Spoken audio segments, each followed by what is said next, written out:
Hello everyone, welcome back to my channel. चलिए शुरू करते हैं आज का पार्ट। लास्ट पार्ट में हमने देखा था कि आज लंजा एंड विंग का शादी था एंड सर्वेंट्स विंग को रेडी कर रहे थे। तभी विंग को याद आ रहा था कि प्रीवियस नाइट को उसने एक ड्रीम देखा था जहाँ पर वो पास्ट के विंग के बॉडी में था एंड उस बॉडी में विंग का कोई कंट्रोल नहीं था।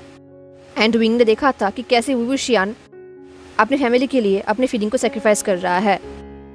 एंड इस तरफ फ्यूचर में शादी के दिन सुबह लंजा बहुत जल्दी में अपने रूम से निकल गया था। विंग को कहा था कि उसे कोई अर्जेंट काम है, वो जल्दी वापस आ जाएगा, बट लंजा बहुत ही फ्यूरियस दिख रहा था। विंग को नहीं पता था कि उसका भाई यहाँ पर आया है जिसे लंजा ने बहुत मारा है। बट बाद में जब विंग आईवन से मिला और उसने आईवन के हाथों में जियांग चैंग का फ़ोन देखा एंड जिंगल बेल देखा जिसे विंग ने ही उसे दिया था, वो देखकर विंग शॉक्ड हो गया। उसे रियलाइज़ हुआ कि उसका भाई यहाँ पर आया था। विंग सोच रहा था जियांग चैंग यहाँ पर कैसे आ सकता है एंड अगर वो यहाँ पर आया है देन किसी ने उसे इन्फॉर्म क्यों नहीं किया है।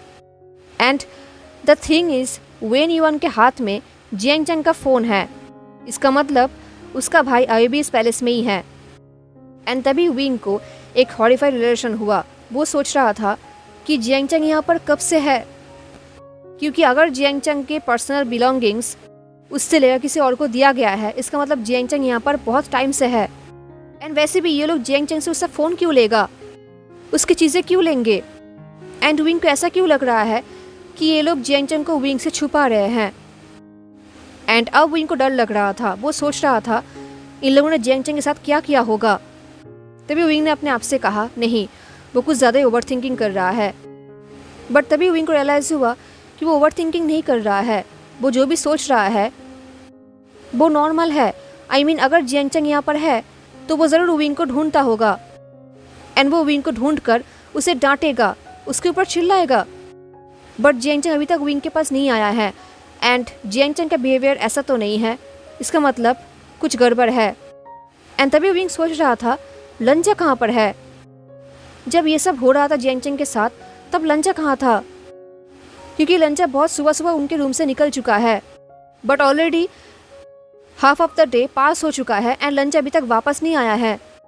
वो तो ऐसा बिहेव नहीं करता क्योंकि विंग लगभग 3 दिनों से यहाँ पर है एंड वो समझ चुका है कि लंजा एक पल भी उसके बिना रह नहीं सकता। एंड वो इतने टाइम से इतना दूर है विंग से, ये कैसे हो सकता है। एंड वैसे भी आसपास के जितने भी लोग हैं वो सारे लोग इतने वियर्ड एक्टिंग क्यों कर रहा है।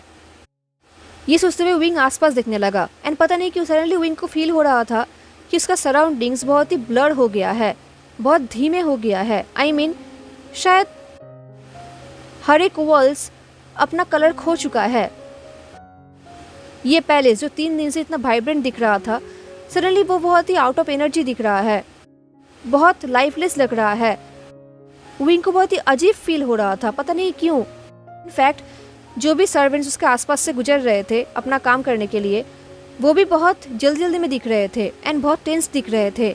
उनके फेस में कोई हैप्पीनेस नहीं था बल्कि टेंशन था, जो कि बहुत ही अनलाइकली है। विंग सोच रहा था कि ये लोग ऐसे ही थे या फिर अभी विंग कैसा लग रहा है कि वो लोग अनहैप्पी हैं, या फिर क्या विंग ये सब इमेजिन कर रहा है।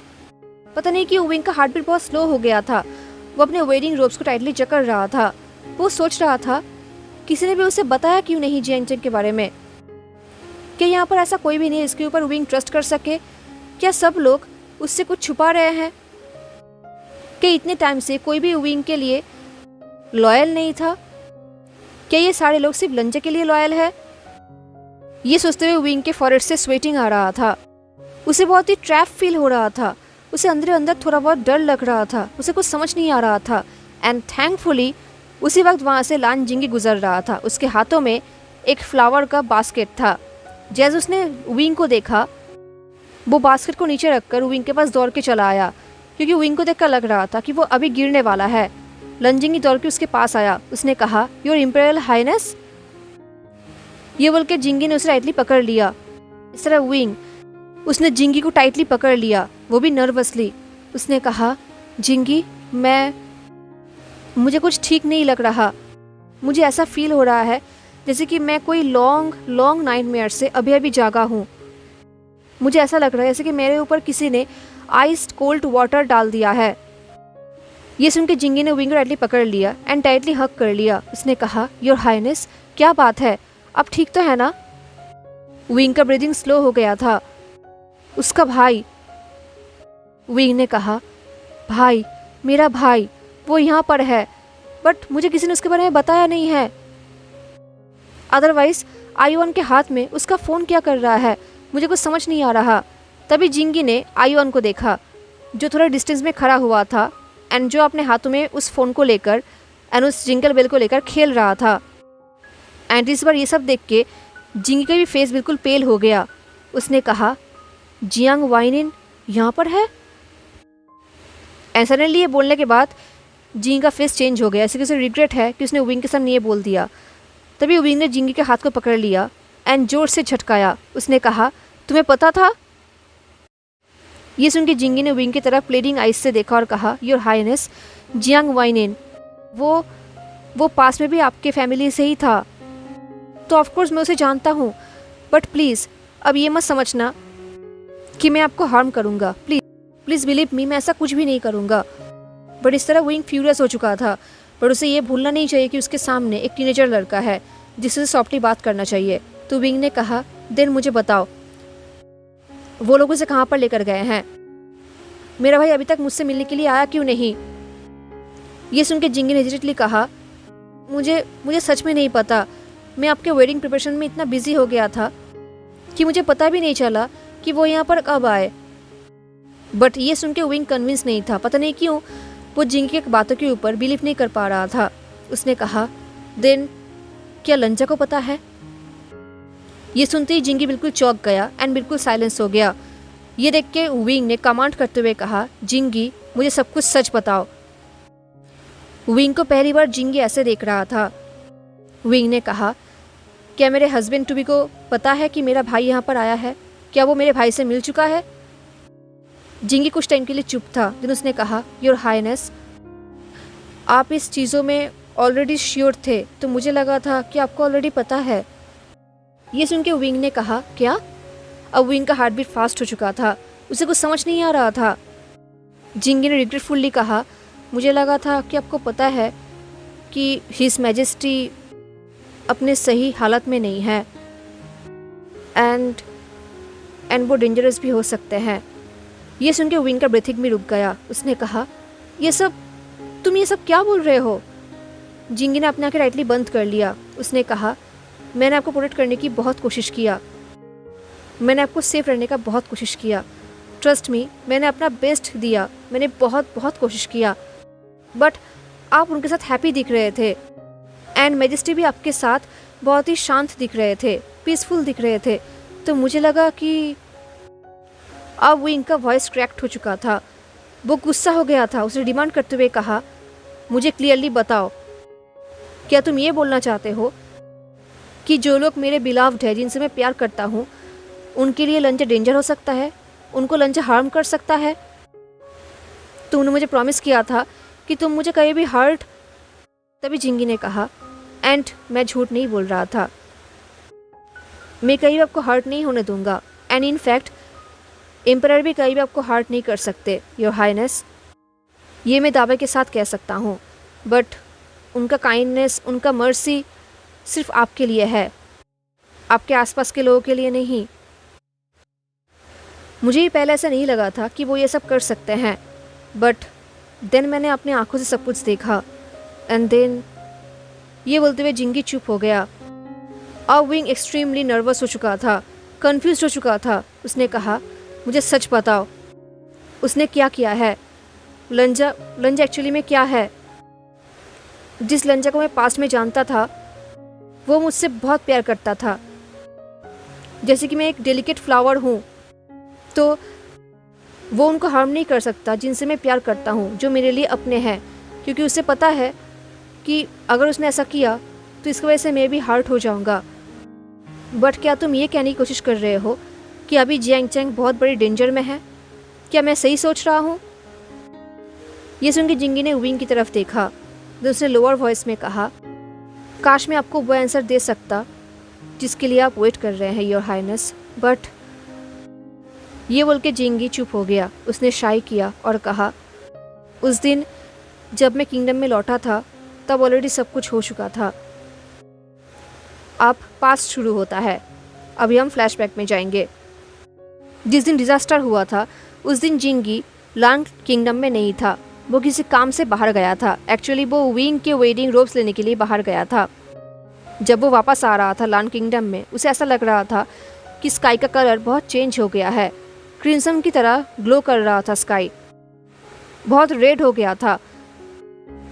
जिंगी को नहीं पता था कि ये कोई वार्निंग है, कोई वार्निंग साइन है। उसे लगा था ये बहुत ब्यूटीफुल है।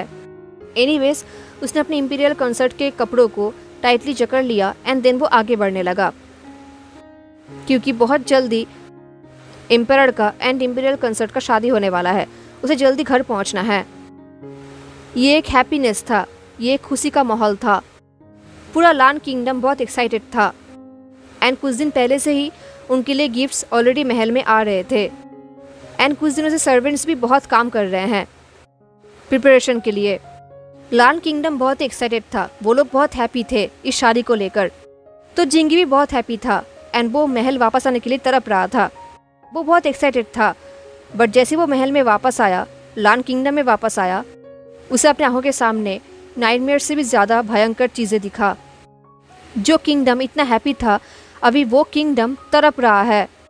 हर तरफ आग जल रहा था, पूरा सिटी बर्बाद हो चुका था। आसपास से ब्लैक स्मोक निकल रहे थे आग जलने की वजह से। पूरा सिटी, पूरा टाउन एक बैटलफील्ड बन गया था। हर तरफ तलवार चलने की आवाज़ आ रही थी, हर तरफ लोगों के चिल्लाने की आवाज़ आ रही थी, खून बह रहा था। वुमेन एंड बच्चे चिल्ला रहे थे, सोल्जर्स लड़ रहे थे, हर तरफ वॉर चल रहा था।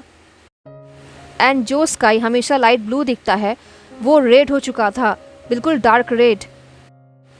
जिंगी जिस तरफ भी देख रहा था, उसे उस तरफ ही या तो कोई डेड बॉडी दिख रहा था, या तो उसे ये दिख रहा था कि कोई माँ अपने बच्चों को लेकर भाग रहे हैं रोते हुए, अपने जान बचाने के लिए, अपने बच्चों की जान बचाने के लिए। हर तरफ सब लोग रो रहे थे, चिल्ला रहे थे। जो खुशी लान किंगडम में था, वो कहीं पर भी नहीं दिख रहा था। हर तरफ सिर्फ तबाही दिख रहा था। ये देख के जिंगी का दिल टूट रहा था। उसे रियलाइज हुआ कि गुसु लान किंगडम अभी एक वॉर में है। यहाँ पर वॉर चल रहा है, वो भी किन से? वेन क्लैन से। वही क्लैन जहाँ से उनका इंपीरियल कंसर्ट विवुशियन आया है। जिंगी के दिमाग में यही थॉट आ रहा था कि अभी इंपीरियल कंसर्ट क्या कर रहे होंगे, वो ठीक तो होंगे ना।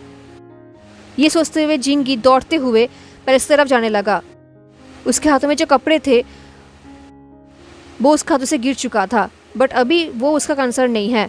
अभी उसे अपने मैजेस्टी के पास जाना होगा। वो दौड़ते हुए पैलेस में चला गया।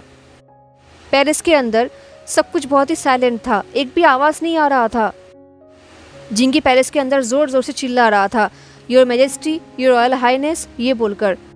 बट आसपास बहुत शांत था एंड हर तरफ कोई ना कोई डेड बॉडी था एंड हर तरफ से ब्लड दिख रहा था, फ्रेश ब्लड। अब जिंगी को बहुत ज़्यादा टेंशन हो रहा था।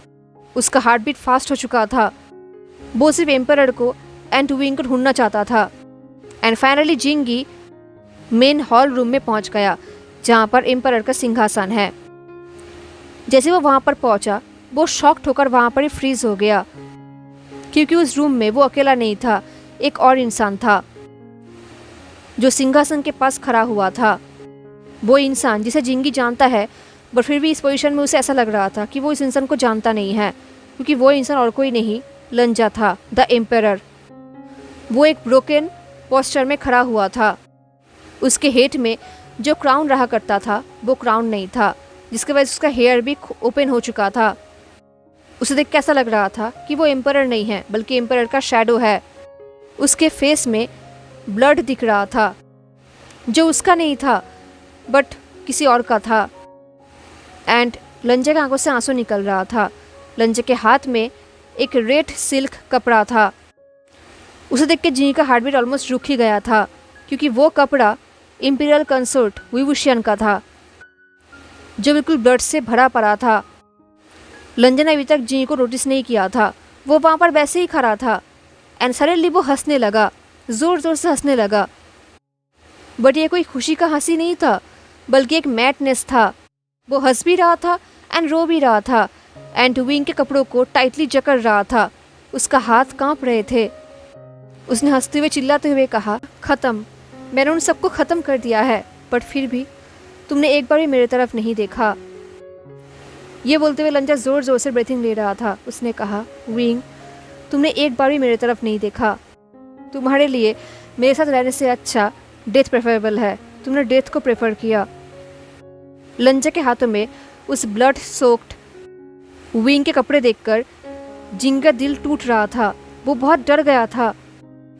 उसे एक हॉरिफाइंग फीलिंग आ रहा था। वो सोच रहा था कि विंग के साथ क्या हुआ होगा। जिंग को ऐसा लग रहा था जैसे कि पूरा वर्ल्ड उसके सामने ख़त्म हो रहा है।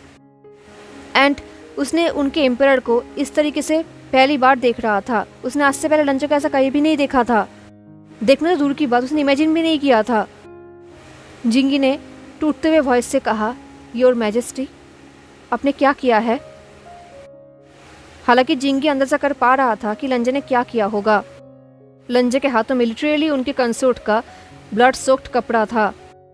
इससे साफ पता चल रहा था कि लंजा ने क्या किया होगा, पर फिर भी जिंगी को बिलीव नहीं हो रहा था। वो दौड़ते हुए लंजा के सामने आया। उसने रेस्पिरेटरी लंजा के कॉलर को पकड़ा एंड वो उसे ज़ोर ज़ोर से शेक करने लगा।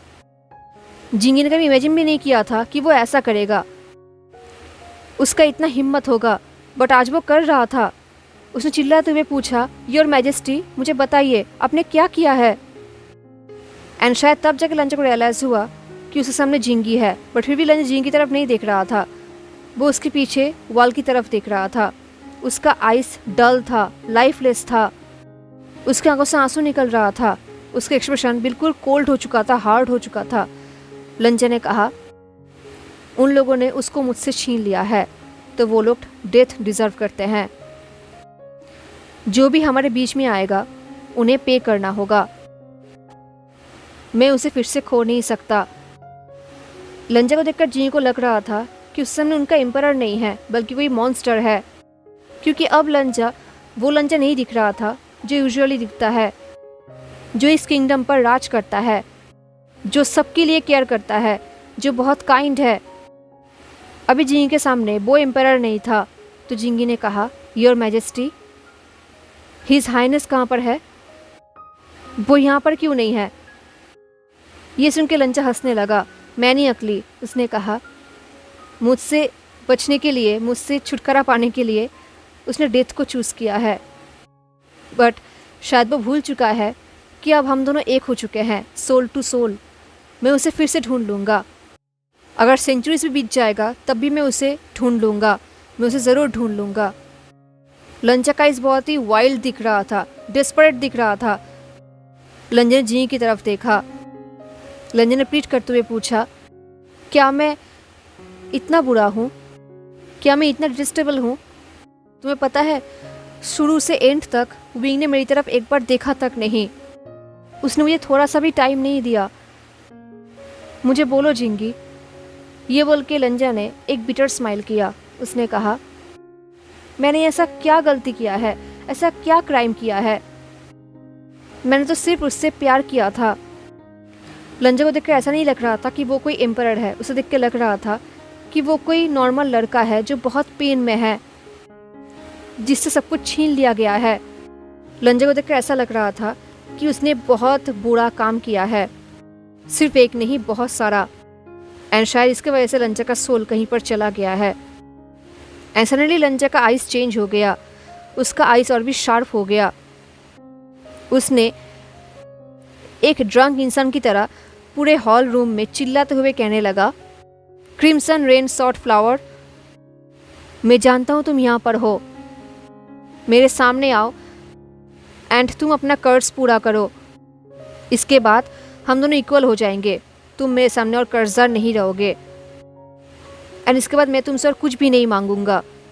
जैसे लंजा ने ये कहा, सडनली हॉल रूम में एक शैडो आने लगा रूम के कॉर्नर से। ये देख के जिंगी चौंक गया एंड वो थोड़ा पीछे हट गया। I mean, जो अभी आ रहा है वो कब से इस हॉल रूम में था। तभी उनके सामने हुआ चेंग आया, एक स्मिक करते हुए।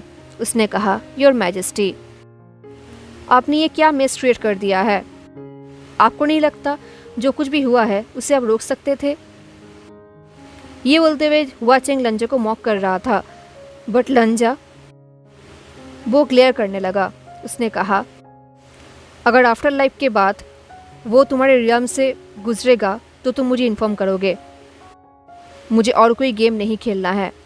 ये सुन के हुआ चेंग ने हंसा एंड अपने हेड को शेक किया। वो धीरे धीरे लंजे की तरफ आने लगा। उसने कहा, मैंने एक्सपेक्ट नहीं किया था कि मुझे कर्ज चुकाने के लिए इतना बड़ा काम करना पड़ेगा। मुझे एक के बाद एक हर एक काम करना पड़ रहा है सिर्फ कर्ज को चुकाने के लिए। अब ये सुनकर लंजा के फेस से वो कोल्डनेस चला गया। उसका आंखों में प्लीडिंगनेस आ गया। उसने कहा, अगर तुम ये चाहते हो कि मैं अपने घुटनों में बैठ जाऊं एंड तुमसे बेग करूं तो मैं वही करने के लिए तैयार हूं। वो मेरा अदर हाफ है, मेरा पूरा ज़िंदगी है। वो मेरा एंटायर यूनिवर्स है। उसके बिना मैं कुछ भी नहीं हूँ। एंड ये करने के लिए मुझे जो भी करना होगा मैं करने के लिए तैयार हूँ। तुम्हें जो भी चाहिए मैं देने के लिए तैयार हूँ, बट प्लीज़। ये सुन के हुआ चिंग के आइस में एक एम्यूजमेंट आ गया। उसने एम्परर को लंजा को चुप करने के लिए कहा अपने हाथों से। उसने कहा, लांग वांग जी, तुम्हें ये सब करने की ज़रूरत नहीं है। मैन टू मैन मैं तुम्हारे पेन को समझ सकता हूँ। वैसे भी मैं तुम्हें प्लीट करते हुए नहीं दिखना चाहता। तुम मेरे लिए एक कॉमरेड हो। एंड वैसे मुझे कर्ज के बारे में पता है, एक स्पेल। शायद इस सिचुएशन में ये स्पेल तुम्हारा हेल्प कर सकता है। अब ये सब सुन के जिंगी अपने आप को रोक नहीं पा रहा था। वो यहाँ से जाना चाहता था। वो ये सब सह नहीं पा रहा था। वो अपने एम्परर के लिए सारा रिस्पेक्ट खो चुका था। अब वो यहाँ पर बिल्कुल भी रह नहीं पा रहा था। तो वो धीरे धीरे एक स्टेप करके पीछे जा रहा था। सडनली वो फ्लोर में अपने घुटनों में बैठ गया। अपने फेस को अपने हाथों से कवर कर लिया। उसने रोते हुए कहा, योर हाईनेस, इन लोगों ने आपके साथ क्या किया है? वो अंदर ही अंदर विंग से यही पूछने लगा, बट उसकी इस बात को किसी ने भी नहीं सुना, किसी को भी सुना ही नहीं दिया। एंड दूसरी तरफ इस किंगडम के बाहर सिटी में लिटरली वॉर चल रहा था। सब कुछ तबाह हो रहा था। अभी फ्लैशबैक ख़त्म होता है। ये सुनकर विंग का हार्ट बीट ऑलमोस्ट रुक गया। उसे ऐसा लग रहा था कि वो सांस नहीं ले पा रहा है। उसने कहा, तो मेरा डेथ वॉर की वजह से नहीं हुआ था। लंजा ने मुझे कहा था कि मेरा डेथ वॉर की वजह से हुआ है। इसका मतलब उसने मुझे फोर्स किया था। एंड दैट्स वाई वो मुझे ये सब क्लियरली बोल नहीं पा रहा है ना। विंग ये सब ऐसे बोल रहा था जैसे कि उसे बिलीव ही नहीं हो रहा। जिंग ने अपने आंखें बंद कर लिया। उसने कहा, मुझे आज तक इस सब का एग्जैक्ट रीज़न नहीं पता, पर मुझे इतना पता है कि आपके डेथ में उनका भी हाथ था। एंड इसके लिए मैं उन्हें कभी भी माफ़ नहीं कर सकता। विंग ने जिंगी के हाथ को टाइटली पकड़ लिया, डेस्परेटली। उसने पूछा, बट लंजा से क्यों करेगा?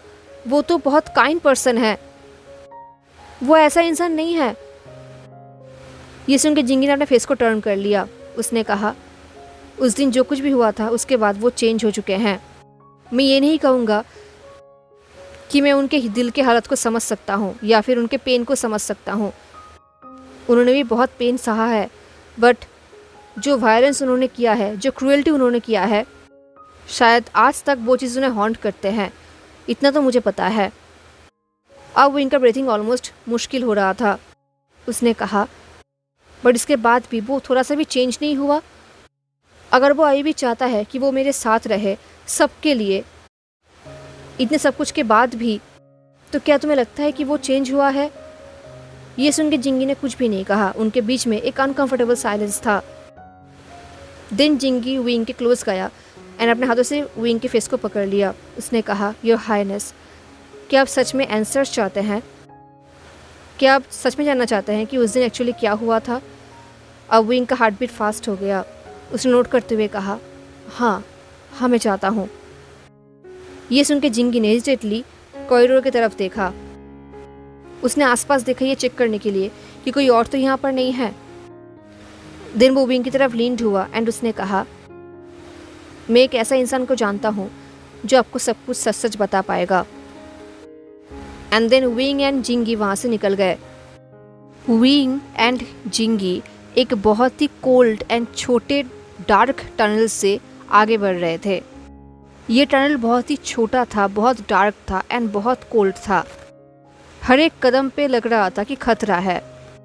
जिंगी एक बर्निंग कैंडल लेके आगे जा रहा था एंड विंग उसके पीछे पीछे जा रहा था। टनल के सीलिंग से थोड़ा बहुत वाटर अंदर गिर रहा था एंड विंग के लिए जाना बहुत ही मुश्किल हो रहा था क्योंकि वो मॉडर्न ज़माने का विंग है। उसने एक बहुत ही हेवी वेयरिंग रोप्स पहना था, तो उसके लिए चलना बहुत मुश्किल हो रहा था, बट एनी हाउ वो आगे बढ़ रहा था।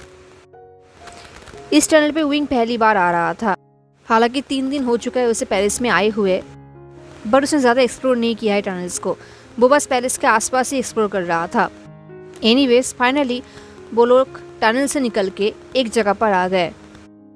वो लोग काइंड ऑफ एक जेल की तरह जगह पर आ गए हैं जहाँ पर बहुत सारा जेल था, जहाँ पर प्रिजनर्स को रखा जाता था। बट हर एक सेल हर एक जेल एम्प्टी था, कोई भी नहीं था वहाँ पर। आसपास बहुत साइलेंट था। बट जिंगी आगे बढ़ रहा था।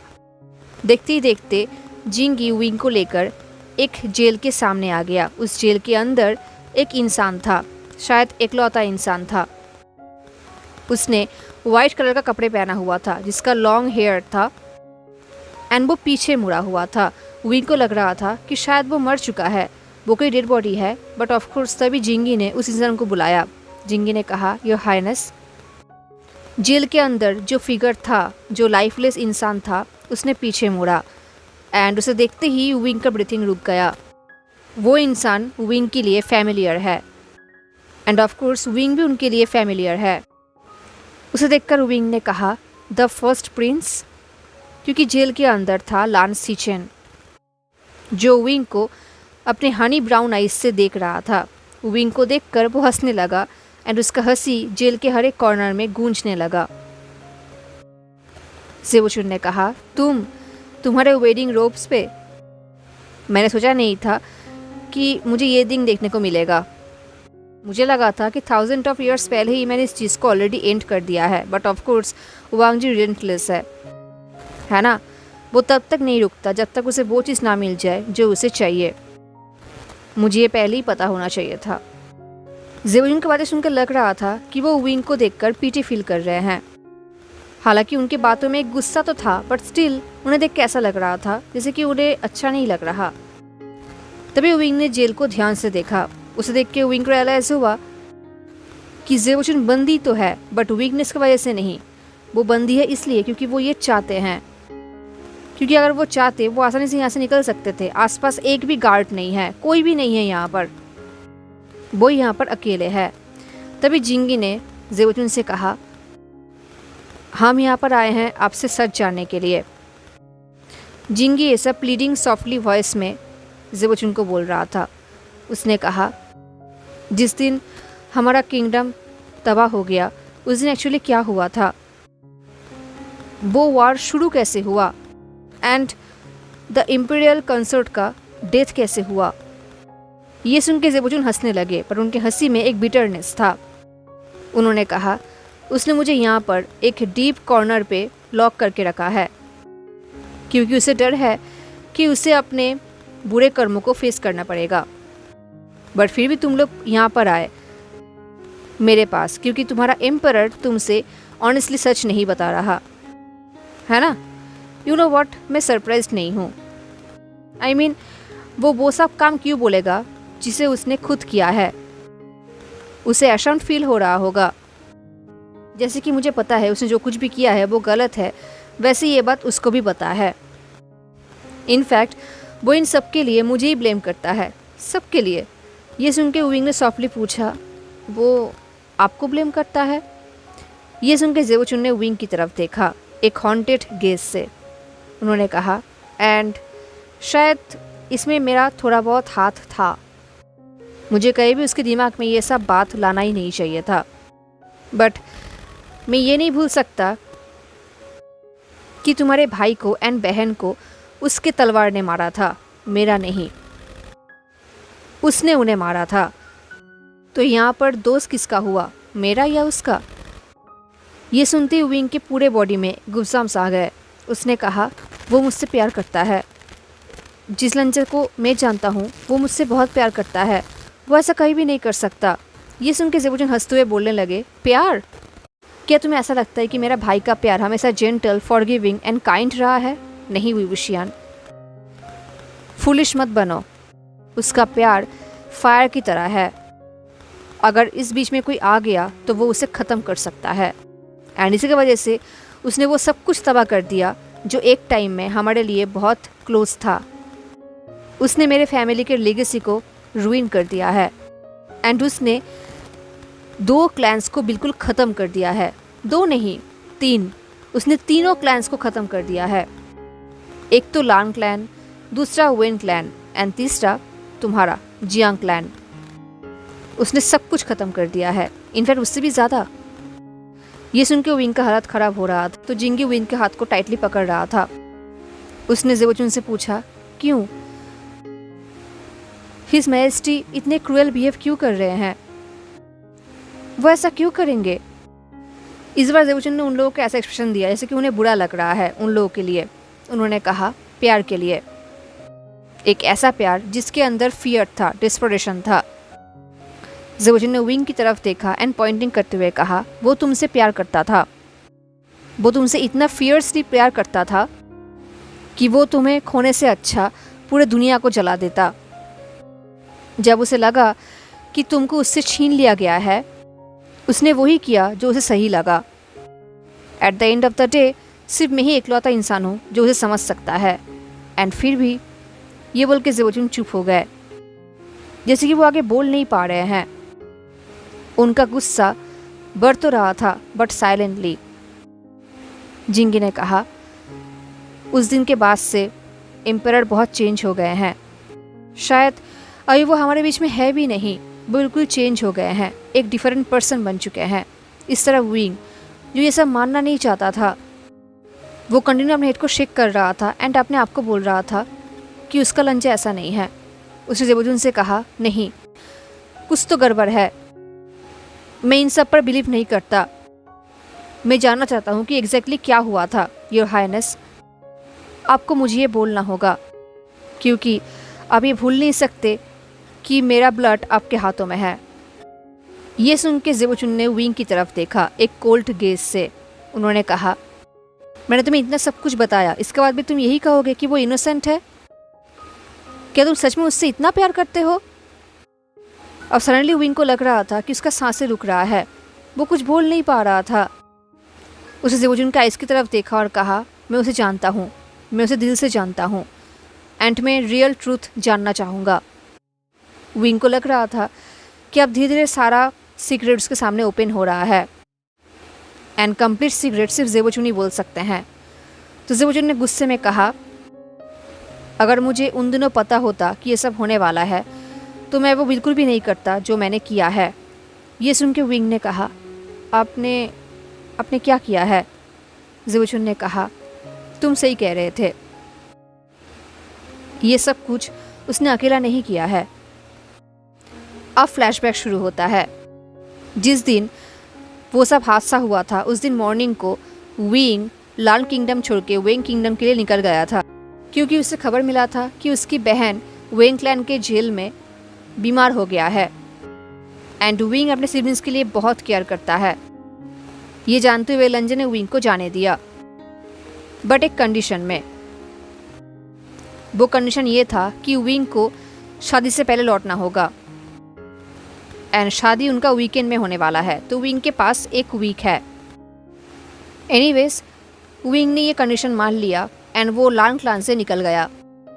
जैसे ही विंग वहाँ से निकला, ज़ेबोचुन ने अपना काम शुरू कर दिया। उन्होंने अपने सर्वेंट्स को ऑर्डर दिया ताकि वो लोग विंग के रूम को छान मारे एंड उन्हें जो भी क्लू मिलेगा वो सब क्लू ज़ेबोचुन के पास लेकर आए, क्योंकि ज़ेबोचुन विंग का सच्चाई जानना चाहते थे कि वो यहाँ पर क्या कर रहा है। उन्हें विंग पर शक था, तो उनके सर्वेंट्स विंग के रूम के हर एक कोना कोना छान मार रहा था एंड फाइनली उन्हें विंग का नोटबुक मिला जहाँ पर विंग ने अपने सारे सीक्रेट्स लिख कर रखा था। उसे मिलते ही ज़ेबोचुन उस डायरी को लेकर अपने भाई के रूम में चले गए, जैसे कि वो डायरी कोई डायरी नहीं, उनका वेपन है। लंजे के रूम में जाती उन्होंने लंजे से कहा, स्पाई, वो एक स्पाई है। विंस ने उन्हें यहाँ पर भेजा है ताकि वो हमारे किंगडम को ख़त्म करने में उन्हें हेल्प करे। क्या तुम्हें और भी प्रूफ चाहिए? क्या अब तुम्हें मेरे ऊपर बिलीव हो रहा है? इनफैक्ट शायद उसका बहन बीमार भी नहीं है, शायद ये उनका प्लान है ताकि उसे शादी ना करना पड़े एंड वो यहाँ से भाग सके। ये सुन के लंजा फ्रोंड हो गया।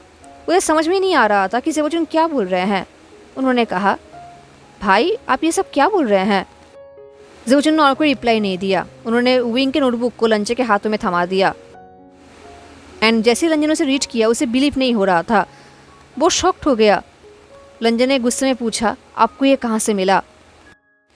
लंजा का हार्ट ब्रेक ज़ेबोचुन को साफ दिख रहा था एंड ये देख के अब ज़ेबोचुन को रिग्रेट हो रहा था कि शायद उसे ये नहीं उस लंजा कैसे हार्शली नहीं बोलना चाहिए था, क्योंकि लंजा उसे सच में प्यार करता है। ज़ेबोचुन ने कहा, ये डायरी उसके बेड के नीचे था। वो हमारे नाक के नीचे से ये सब कर रहा है, वो भी इतने टाइम से। उसने तुम्हारे साथ, यहाँ के सबके साथ खेल खेला है। उसने हमें फूल बनाया है। इस तरफ लंजा जो वहाँ पर फ्रोज़न खड़ा था, डायरी पढ़ते हुए उसके आंखों से आंसू निकल रहा था। वो हर एक पेजेस को ध्यान से पढ़ रहा था। वो उन पेजेस के ऊपर ग्लेयर कर रहा था, जैसे कि वो चाहता है कि उसे ग्लेयर देखकर वहाँ पर जो कुछ भी लिखा है वो डिसअपीयर हो जाए, बट ऑफकोर्स ये नहीं होगा। लंजा ने एक सॉफ्ट टोन में कहा, उसने मुझे कहा है कि वो वेडिंग के लिए वापस आ जाएगा। क्या आपको लगता है कि जियांग यानली उसे मुझसे दूर कर देंगी? अब ये सुन के ज़ेबोचुन का चेस्ट पेनफुल फील हो रहा था। उन्होंने फ्यूरियसली अपने हेड को शेक किया। उन्होंने कहा, आई एम श्योर उसका कोई प्लान नहीं है यहाँ पर वापस आने का। वांग जी, तुम वेडिंग के ऊपर गिव अप कर दो, ये नहीं होने वाला। अब उसे तुम्हारा सारा वीकनेस पता है एंड वो सारी वीकनेस को वो वेंशु को बोलने वाला है, सब कुछ बोलने वाला है। इनफैक्ट मैं तो ये एक्सपेक्ट कर रहा हूँ कि एक ही हफ्ते के अंदर ही अंदर वो लोग हमारे ऊपर अटैक भी करेंगे। वांग जी, तुमने हमारे किंगडम को डेंजर में डाल दिया है। अब लंजा का हाथ वायलेंटली कांप रहा था। उसने अपने भाई की तरफ देखा, शॉक्ड होकर। वो इतना शॉक्ड था कि उसे देख के लग रहा था कि वो कोई छोटा सा बच्चा हो, वही बच्चा जिसने अभी अपनी माँ को खोया है एंड वो वेट कर रहा है अपने माँ के लिए कि उसकी माँ फिर से वापस आ जाएंगी एंड उसे हक करेंगी। उसका आंखों से आंसू निकलने लगा। उसने कहा, अब मैं क्या करूँगा? मैं इमेजिन भी नहीं कर सकता कि विंग ये सब कर सकता है। ये सुन के ज़ेबोचुन अपने भाई के पास आए। उन्होंने अपने हाथों को अपने भाई के शोल्डर पे रखा और कहा, वांग जी, तुम अकेले नहीं हो, तुम्हारा बड़ा भाई तुम्हारे साथ है एंड हमें पता है कि हमारा मिशन क्या है एंड अब हमारे पास एक प्रूफ भी है, तो हम कुछ भी कर सकते हैं। विंग किंगडम तक पहुंचने के लिए मुझे एक रास्ता पता है जिससे हम बहुत जल्दी वहां पर पहुंच जाएंगे। इनफैक्ट अगर हम अभी निकले तो हम विभूषण से भी पहले वहां पर पहुंच जाएंगे। ये सुनकर रंजन ने विस्पर करते हुए पूछा, एंड उसके बाद? ये सुन के ज़ेबोचुन का आइज़ डार्क हो गया। उन्होंने लंजा के शोल्डर्स को टाइटली पकड़ा और कहा, देन हम वहाँ पर वॉर करेंगे। विभूषण के वहाँ पर पहुँचने से पहले ही हम वेंस को ख़त्म कर देंगे। ये सुन के लंजा का ब्रीथिंग भी रुक गया। उसने कहा, एंड देन विंग मेरा हो जाएगा। ये सुन के ज़ेबोचुन का अंदर ही अंदर गुस्सा आ रहा था। आई मीन सब कुछ होने के बाद भी लंजा ये कैसे कह सकता है, बट ज़ेबोचुन ने इस बात को पुश नहीं किया। उन्होंने कहा, हाँ वो तुम्हारा हो जाएगा, तब तुम कुछ भी कर सकते हो। देन ज़ेबोचुन ने कोल्ड वॉइस में कहा, उसे अपना स्लेव बना लेना अगर तुम चाहते हो तो। इनफैक्ट मेरे हिसाब से वो भी डिज़र्व नहीं करता। फ्लैशबैक ख़त्म होता है। ये बोलने के बाद ज़ेबोचुन ग्राउंड की तरफ देखने लगे। उन्होंने कहा, मुझे लगा था कि अगर मैं उसे वॉर के लिए इंस्पायर करूँगा तो इससे हम सबको प्रोटेक्ट कर पाएंगे, इससे हम हमारे किंगडम को, हमारे लेगेसी को प्रोटेक्ट कर सकते हैं एंड मोस्ट इम्पॉर्टेंटली उसे सच्चाई पता होगा एंड एटलीस्ट वो एक ट्रेटर से प्यार नहीं करेगा, शादी नहीं करेगा। उसे फाइनली बिलीव होगा कि तुम एक ट्रेटर हो, एक बिट्रेयर हो। ये सुन के विंग ने पूछा, बट ये चीज़ यहाँ पर ही ख़त्म नहीं होता है ना? ये सुन के ज़ेबोचुन के फेस में रिग्रेट साफ दिख रहा था। ज़ेबोचुन ने कहा, तब मुझे एक बहुत ही अच्छा अपॉर्चुनिटी दिखा विंस को ख़त्म करने के लिए। वो लोग हमारे लॉन्ग टाइम एनिमीज थे, बट वांग जी वो खुद से वॉर नहीं करना चाहता था क्योंकि उसे पीस मेंटेन करना था, बट मुझे उन विंस को ख़त्म करना था। बट मुझे ये पता नहीं था कि इसकी वजह से हमें एक ह्यूज बैकलैश मिलेगा। ये सुन के विंग शॉक्ड हो गया। उसने कहा, बैकलैश मतलब? ज़ेबोचुन का फेस और भी डार्क हो गया। उन्होंने कहा, वो वेंस डार्क मैजिक प्रैक्टिस करते थे एंड इस चीज़ को मैंने हल्के में लिया है। जब वांग जी ने अपने तलवार से वेंशु को मारा, मैंने एक्सपेक्ट किया था कि हम जीत गए हैं, मुझे रिलीफ फील हो रहा था। बट तभी वेंशु के अंदर से एक डार्कनेस बाहर आया, एक कर्स की तरह, एक स्पेल की तरह, एंड उस चीज़ ने वांग जी को पकड़ लिया। ये सुन के विंग शॉक्ड हो गया। उसने कहा, आप ये सब क्या बोल रहे हैं? ज़ेबोचुन ने कहा, एंड जैसे ही ऐसा हुआ वांग जी बिल्कुल बदल गया। तब वो वांग जी नहीं रहा जिसे मैं जानता था। उस डार्क मैजिक ने बिल्कुल कंज्यूम कर लिया एंड तब से वो खून का प्यासा बन गया, रिवेंज का प्यासा बन गया। इससे पहले कि वो अपना कंट्रोल खो दे, मैंने उसे रोकने की बहुत कोशिश किया, बट उसने मेरे ऊपर ही अटैक कर दिया अपने तलवार से। उसने मुझे इंज्योर कर दिया एंड मैं वहाँ पर ग्राउंड पे पड़ा रहा। मेरा ब्लीडिंग हो रहा था, बट उसका ध्यान कहीं और था। देन वो सीधा मुझे अटैक करने के बाद मुझे छोड़ के उस प्लेस में पहुंच गया जहाँ पर जियांग्स थे, तुम्हारे फैमिली। अब विंग एक्सपेक्ट कर रहा था कि क्या होने वाला है, उसे अंदाज़ा हो गया था। विंग ने पूछा, आचेंग एंड सीजे कहाँ पर था? ज़ेबोचुन ने अपने आंखें बंद कर लिया। वो कुछ टाइम तक चुप थे, जैसे कि वो ये सब बोलना नहीं चाहते। देन उन्होंने कहा, वो लोग वेन किंगडम के साइड टावर के जेल के अंदर बंदी थे। जब वांग जी उनके पास गया तब उसने कोई भी मर्सी नहीं दिखाया। उसे लगा था कि वो लोग तुम्हें उससे दूर कर रहे हैं, वो लोग तुम दोनों के बीच में आ रहे हैं। तो उसने हेजिटेट किए बिना जियांग क्लैन के हर एक मेंबर को बिल्कुल ख़त्म कर दिया। ये बोलते हुए ज़ेबोचुन ने एक डीप ब्रेथ लिया, जैसे कि वो ये सिर्फ इमेजिन कर रहे हैं, उन्हें याद आ रहा है। ज़ेबोचुन ने कहा, जियांग वाइनिन। उसने सबको प्रोटेक्ट करने की बहुत कोशिश किया। इनफैक्ट वो वांग जी एंड तुम्हारे बहन के बीच में आकर खड़ा हो गया तुम्हारे बहन को बचाने के लिए, बट वांग जी ने उसके सीने में तलवार घुसा दिया एंड उसे मार डाला। हेलो एवरीवन, कैसा लगा आपका आज का पार्ट ज़रूर बताना। मिलते हैं नेक्स्ट पार्ट में, तब तक take care, stay safe, bye.